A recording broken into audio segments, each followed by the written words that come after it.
ये है हमारी फीमेल लीड जोंग युतांग, जो म्यूज कॉस्मेटिक कंपनी में सेक्रेटरी डिपार्टमेंट में काम करती है। पिछले 4 सालों में इसका प्रमोशन नहीं हुआ है। युतांग और उसके फ्रेंड्स सेलिब्रेट करते रहते हैं क्योंकि पुरानी सेक्रेटरी ने जॉब छोड़ दी है और न्यू सेक्रेटरी के लिए वह बेस्ट चॉइस है। कंपनी का सीईओ भी जल्दी ही रिटायर होने वाला है। अब आएगा न्यू बॉस। युतांग कहती है कि अभी नहीं पता कि वह सेक्रेटरी बनेगी या नहीं। अगले दिन युतांग ऑफिस जाने के लिए रेडी हो जाती है, तभी उसको एक मैसेज आता है कि उनकी कंपनी के सीईओ मिस्टर शैन का एक्सीडेंट हो गया है और पता भी नहीं है कि वह कहाँ है। युतांग कंपनी आते हुए बॉस की फ्लाइट का पता करती है, पर उनके बॉस ने तो फ्लाइट ली ही नहीं थी। युतांग को लगता है कि सच में उसके बॉस का एक्सीडेंट हो गया है। आज म्यूज कंपनी का जिनवान कंपनी के साथ एक बड़ा कॉन्ट्रैक्ट साइन होना है, पर बॉस ही नहीं है। मेन लीड की एंट्री तो हो जाती है, पर उसका फेस नहीं दिखाया जाता।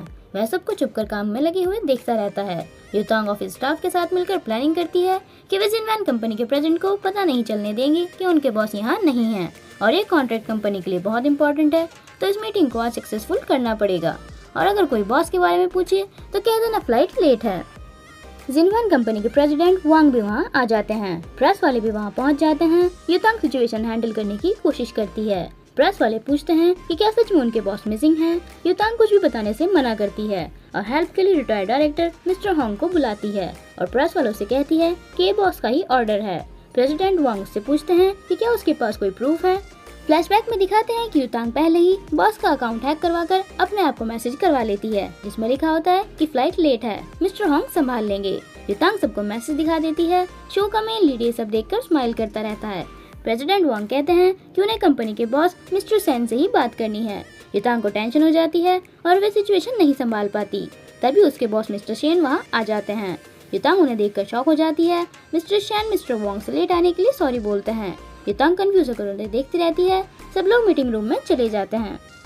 युतांग रिलैक्स हो जाती है और कहती है कि आज तो वह मर ही जाती। अब एंट्री होती है शो के मेन लीड की, जिसका नाम है जी वेन काई। ये कंपनी का न्यू सीईओ मतलब युतांग का बॉस है, पर युतांग को इस बारे में भी नहीं पता। युतांग उसे पहचान लेती है कि वैन काई तो उसका क्लासमेट था। स्कूल में सब बच्चे उसे डक एक्टिंग के नाम से चिढ़ाते थे। वह उसे एक्टिंग बुलाती है और कहती है कि वह यहाँ क्यों आया है। वैन काई बोल देता है कि उसकी आज यहाँ रिपोर्टिंग है। तभी बॉस उन दोनों से अंदर आने के लिए कहते हैं। युतांग पूछती है कि क्या इसे भी अंदर आना है। बॉस कहते हैं कि उन्हें कुछ अनाउंसमेंट करनी है, तो सबको आना पड़ेगा। जिनवान कंपनी के साथ कॉन्ट्रैक्ट साइन हो जाता है। उसके बाद मिस्टर शेन अनाउंस कर देते हैं कि कंपनी का new CEO mister Ji Wen Kai हैं। युतांग शॉक हो जाती है और सोचती है कि वे सेम क्लास में थे और वेन काई हर टेस्ट में फेल होता था और अभी उनकी कंपनी का सीईओ है। मीटिंग ओवर होने के बाद मिस्टर शेन वेन काई को कंपनी अच्छे से संभालने के लिए कहते हैं और युतांग से सॉरी बोलते हैं। मिस्टर शेन युतांग को बताते हैं कि वे कंपनी के स्टाफ का टेस्ट ले रहे थे कि हर डिपार्टमेंट इमरजेंसी सिचुएशन कैसे हैंडल करता है और ये आइडिया वेन काई का था। युतांग वेन काई को देखती है। वेन काई कहता है कि अगर वह टेस्ट का स्कोर जानना चाहती है तो उसके ऑफिस में आ जाना। युतांग उसे देखती रहती है। वेन काई स्माइल करते हुए चला जाता है। वेन काई युतांग को 59 पॉइंट्स देता है। युतांग शॉक होकर कहती है कि उसने इतना सब कुछ किया फिर भी 59, उसे 100 नहीं पर एटलीस्ट 90 तो मिलने चाहिए थे। वेन काई कहता है कि 90 पॉइंट्स किस बात के लिए। युतांग कहती है कि उसने मीडिया को कुछ नहीं बताया और सिचुएशन हैंडल की। वेन काई कहता है कि पर मीडिया तो अंदर आ गई थी और उसने डायरेक्टर होंग को भी मीडिया के बारे में नहीं बताया और ना उनके लिए कोई स्क्रिप्ट रेडी की। युतांग कहती है कि तो मीडिया को तुमने इन्फॉर्मेशन लीक की। वेन काई कुछ नहीं बोलता। युतांग कहती है कि एंड में प्रॉब्लम तो सॉल्व हो गई ना। वेन काई कहता है कि अगर प्रॉब्लम सॉल्व हो जाती तो प्रेसिडेंट शेन को ना बुलाना पड़ता। युतांग उसे देखती रहती है। वेन काई कहता है कि अगर वह मीडिया से कह देती कि न्यूज़ फेक है और प्रेसिडेंट वांग से बोल देती कि बॉस का शेड्यूल बिजी है तो कॉन्ट्रैक्ट भी साइन हो जाता। युतांग कहती है कि झूठ तो बोले जा सकते हैं, पर म्यूज कंपनी अपनी ऑनेस्टी के लिए जानी जाती है और वह कंपनी की रेपुटेशन बचाकर रखना चाहती थी। वेन काई क्लैपिंग करता है और स्पीच अच्छी बताता है और कहता है कि अगर बॉस शैन ना आते तो वह फेल हो जाती। युतांग कहती है कि क्या वह जानबूझकर उसे परेशान कर रहा है। वेन काई धीरे धीरे उसके पास आता है और कान में कहते हैं कि क्या उसे टीचर की कही हुई बातें याद हैं। उन्होंने तुम्हें क्लास की किंग बताया था, पर अब यहाँ का किंग मैं हूँ तो तुम्हें मेरी सारी बातें माननी पड़ेंगी। और कहते हैं कि जाओ जाकर कंपनी के लास्ट 5 ईयर्स का सेल्स रिकॉर्ड बनाकर उसके पास लेकर आओ, वह उसे थोड़ी देर बाद चाहिए। युतांग वहाँ से चुपचाप जाती है तो वेन काई उसे रोक लेता है और कहता है कि अब तो वह क्वालिफाइड हो गया है ना। युतांग उसे देखती रहती है और चुपचाप चली जाती है। बाहर आकर युतांग सोचती है कि वेन काई उसके साथ स्ट्रेंजर जैसा बिहेव क्यों कर रहा है। युतांग सेल्स डिपार्टमेंट से टीम 1, 2 और 3 के रिकॉर्ड लेने आती है और इतने सारे रिकॉर्ड देखकर डर जाती है। स्टाफ कहती है कि टीम 3 से स्टार्ट कर लो। उनकी सेल बहुत कम होती है। युतांग कहती है कि बहुत ज्यादा कम है। स्टाफ बताती है कि क्या उसे नहीं पता, जो भी सेल्स डिपार्टमेंट की टीम 3 में जाता है कभी वापस नहीं आता। युतांग सरप्राइज हो जाती है। मिस्टर शेन वैनकाई से मिलने आते हैं और कहते हैं कि उसके इस प्लान ने मीडिया का ध्यान हमारी कंपनी की ओर खींच लिया है। वैनकाई कहते हैं कि उनकी कंपनी के स्टॉक प्राइस भी बढ़ जाएंगे। मिस्टर शेन उससे पूछते हैं कि क्या युतांग की परफॉर्मेंस अच्छी थी उसकी सेक्रेटरी बनने के लिए। वैनकाई कहते हैं कि अच्छी थी, पर उसे कोई युतांग से भी बेटर चाहिए और कहता है कि एक डिपार्टमेंट को छोड़कर बाकी सारे डिपार्टमेंट्स अच्छा परफॉर्म कर रहे हैं। मिस्टर शेन कहते हैं कि इसीलिए तुम्हें यहाँ बुलाया गया है। वैनकाई कहता है कि वह सब हैंडल कर लेगा। युतांग उसके ऑफिस में फाइल लेकर आती है। वैनकाई कहता है कि लंच। तभी युतांग बोलती है कि क्या वह उसके साथ लंच करना चाहता है। वैनकाई कहता है कि उसके लिए लंच लेकर आओ। युतांग उसके लिए लंच प्रिपेयर कर देती है और कहती है कि वह उसे बताएगी कि 59 पॉइंट्स क्या होते हैं। वह डिश टेबल पर लाकर रख देती है। वैनकाई गुस्से में पूछता है कि ये क्या है।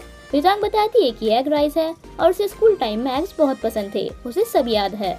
वैनकाई कहता है कि उसे एग्स कभी पसंद नहीं थे और अब वह उसकी सेक्रेटरी है तो उसे पता होना चाहिए कि उसके बॉस को क्या पसंद है और क्या नहीं।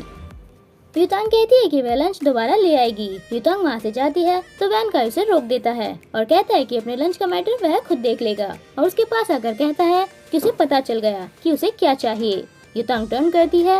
वैनकाई उसके पास आकर कहता है कि उसे अपने बॉस के बारे में सब पता होना चाहिए, कि उसे क्या खाना पसंद है, कौन सी मूवी पसंद है और कैसे लोग पसंद हैं। युतांग चेयर पर गिर जाती है। वैनकाई उसके और पास आता है और कहते हैं कि जब तक वह लंच करके आए तब तक बॉक्सेस से निकालकर सामान शेल्फ में लग जाना चाहिए। वह जाता है तो युतांग उसे पीछे से पंच दिखाती है और उसके टर्न करते ही सामान चेक करने लगती है। वैनकाई अपना कोट उठाता है और जाते हुए इसका नाम लेता है। युतांग पूछती है कि क्या काम है। वैनकाई कहता है कि कुछ भी नहीं और वहाँ से चला जाता है। ऑफिस गर्ल्स उसे हैंडसम बताती हैं और फैन क्लब बनाने के लिए कहती हैं। युतांग उन्हें बातें करते हुए देखती है और अंदर आकर सारा सामान सेट कर देती है। युतांग थक जाती है और लंच करने बैठती है। तभी वैनकाई आकर उसे साथ चलने के लिए कहता है। युतांग उसे देखती है और उसके पीछे जाती है और कहती है कि रशियन कंपनी के साथ मीटिंग 2 बजे है, वह अभी कहाँ जा रहा है। वैनकाई बताता है कि उसे मीटिंग्स में 30 मिनट्स पहले जाने की हैबिट है और पूछते हैं कि क्या आप जा सकते हैं। युतांग उसके साथ चली जाती है। कंपनी के बाहर आते ही वैनकाई के फेस पर एग एडवर्टाइजमेंट पेपर आकर चिपक जाता है। वैनकाई चिढ़कर कहता है कि फिर से एग्स और पेपर पीछे फेंकता है तो वह युतांग के फेस पर चिपक जाता है। वह गिरने वाली होती है तो वैनकाई उसे पकड़ लेता है। युतांग उसे थैंक यू बोलती है। वैनकाई कहते हैं कि क्या तुम्हें ठीक से चलना भी नहीं आता। कार में वैनकाई सोता रहता है। युतांग उसे देखती है। उसे हाई स्कूल वाले वैनकाई का फेस याद आ जाता है। तभी वैनकाई उसे देख लेता है। युतांग कहती है कि वह बहुत चेंज हो गया है। वैनकाई कहता है कि पर तुम बिल्कुल नहीं बदली। उसके बाद युतांग मीटिंग के लिए रशियन ट्रांसलेटर को कॉल करती है पर वह हॉस्पिटलाइज होती है। वैनकाई कहता है कि तुम इतने दिनों से सेक्रेटरी की पोस्ट पर काम कर रही हो तो क्या तुम्हारे पास प्लान बी नहीं है। युतांग मना कर देती है। वैनकाई कहते हैं कि तुम अपनी लाइफ में ग्रो नहीं करना चाहती, बस अपनी डेली ड्यूटी परफॉर्म करती रहती हो। युतांग पूछती है कि क्या उसके पास कोई प्लान बी है।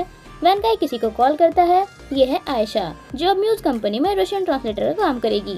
वह आकर मीटिंग हैंडल कर लेती है। युतांग उसे देखकर शॉक हो जाती है। मीटिंग ओवर हो जाती है। मीटिंग के बाद आयशा युतांग से इंट्रो करती है।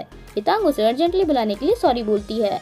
आयशा कहती है कि सॉरी की जरूरत नहीं है, वह भी अब न्यूज कंपनी के लिए काम कर रही है। युतांग वैनकाई को देखती है।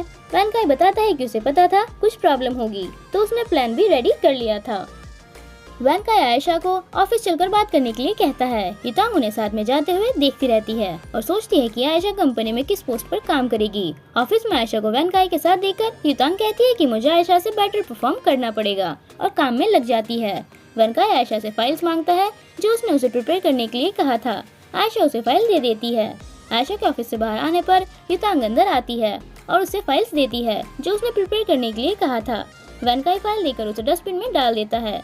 युतांग शॉक हो जाती है। वैनकाई उसे आयशा की फाइल दिखाकर कहता है कि प्रेजेंटेशन ऐसी होती है। युतांग कहती है कि वह दोबारा प्रिपेयर कर देगी। बाहर आयशा सब कलीग को केक की ट्रीट देती है। युतांग उसे देखती रहती है। वैनकाई भी बाहर आकर देखता है और युतांग से कहता है कि क्या तुमने भी कभी ऐसा किया। युतांग कहती है कि वह बिजी थी। वैनकाई आयशा की तारीफ करता है तो युतांग को अच्छा नहीं लगता। वह वॉशरूम आती है तो वहाँ आयशा को देखकर सोचती है कि आयशा बहुत स्मार्ट है, वह तो उसके आसपास भी नहीं लगती। टाइम ओवर होने पर युतांग वैनकाई के ऑफिस में आकर उसे कल का शेड्यूल देती है। वैनकाई उसे घर जाने के लिए कहता है। जाते हुए युतांग आयशा से कहती है कि अगर उसे कुछ भी पूछना हो तो वह उसे कॉल कर सकती है। वैनकाई उसे देखता रहता है। ऑफिस से बाहर आकर युतांग अपना इयररिंग ढूंढती है। वैनकाई फोन पर बात करते हुए कहता है कि जल्दी घर जाओ, मुझे परेशान मत करो। युतांग को लगता है कि वह उसे ही कह रहा है। वह उसे गुस्से में कहती है कि जा ही रही हूँ। वैनकाई कुछ बोलने वाला होता है पर फिर से उसे कॉल आ जाता है। युतांग वहाँ से चली जाती है। वैनकाई उसे जाते हुए देखता रहता है। लिफ्ट में युतांग अपनी फ्रेंड कैली को कॉल करके उसे 30 मिनट्स में उसके घर पहुंचने के लिए कहती है। ये है कैली। युतांग उसे वैनकाई के बारे में बताती है। कैली कहती है कि क्या वही जी वैनकाई जिसका सीक्रेट क्रश मैं थी। युतांग हाँ कर देती है। एक्साइटमेंट में कैली से ड्रिंक गिर जाती है तो युतांग उसे क्लीन करने के लिए कुछ लेने जाती है। तभी युतांग के फोन पर एक कॉल आता है। कैली आंसर करती है कि युतांग बिजी है और कॉल बैक करवाने के लिए कहती है, पर बातों बातों में वह युतांग को बताना भूल जाती है। कैली कहती है कि अगर वह भी मुझे लाइक करता है तो मैं मिस CEO बन जाऊंगी। युतांग कहती है कि वह चेंज हो चुका है और सारा टाइम उसके काम में कमी निकालता रहता है। कैली कहती है कि तुम स्कूल में उससे अच्छा परफॉर्म करती थी, तो क्या पता है वह बदला लेने आया हो। फ्लैशबैक में दिखाते हैं कि क्लास में सोने की वजह से टीचर वैनकाई को पनिशमेंट देती है और युतांग को क्लास लीडर होने की वजह से उसे चेक करना पड़ता था, तो वह वैनकाई के साथ स्ट्रिक्टली बिहेव करती थी। वैनकाई उसके जाने के बाद स्माइल करता है और युतांग के टर्न होते ही फिर से सामने देखने लगता है। युतांग कहती है कि वह उससे पास्ट का बदला ले रहा है। कैली उसे एक और बात याद दिलाती है कि स्कूल में वैनकाई को डांट पड़ी थी तो तुमने टीचर से कहा था कि वैनकाई स्टडीज नहीं करता और जो स्टडीज नहीं करता वह कभी भी युतांग का फ्रेंड नहीं बन सकता। वैनकाई ये सुनकर सैड हो गया था। युतांग कहती है कि उसे सब याद आ गया, पर इन बातों को 10 साल हो चुके हैं और कैली से पूछती है कि उसे अब क्या करना चाहिए। कैली उसे कंपनी से रिजाइन करने के लिए कहती है। युतांग कहती है कि उसने आज तक कभी गिव अप नहीं किया, तो अब कैसे कर सकती है। रात को ड्रिंक करने की वजह से युतांग मॉर्निंग में लेट उठती है। उसका फोन भी ऑफ होता है और ऑफिस पहुंचने के लिए बस 30 मिनट ही बचते हैं। वह 9 बजने से 1 मिनट पहले ऑफिस पहुंच जाती है और वैनकाई के ऑफिस की तरफ देखकर सोचती है कि वह अभी कंपनी नहीं आया होगा। युतांग चुपके से चेक करती है तो वैनकाई वहीं होता है। युतांग सोचती है कि इतनी जल्दी क्यों आ गया। तभी आयशा ऑफिस से बाहर आकर उसे 2 लोगों के लिए ब्रेकफास्ट अरेंज करने के लिए कहती है, एक एग वाला और एक बिना एग वाला। युतांग सोचती है कि इन दोनों ने कल वाले कपड़े ही पहने हुए हैं। ये दोनों ऑफिस में एक दूसरे को डेट कर रहे हैं। युतांग ब्रेकफास्ट लेकर आती है तो अंदर वैनकाई के साथ रशियन क्लाइंट भी होता है। वह ब्रेकफास्ट उन दोनों के लिए होता है। आयशा युतांग को बताती है कि रशियन क्लाइंट को अर्जेंटली वापस जाना था, तो हम तीनों ने ऑफिस में पूरी रात रुककर उनका काम पूरा किया। युतांग उन्हें देखती रहती है। क्लाइंट चला जाता है। वैनकाई आयशा को थैंक यू बोलकर कहता है कि अगर वह ना होती तो कॉन्ट्रैक्ट साइन ना हो पाता।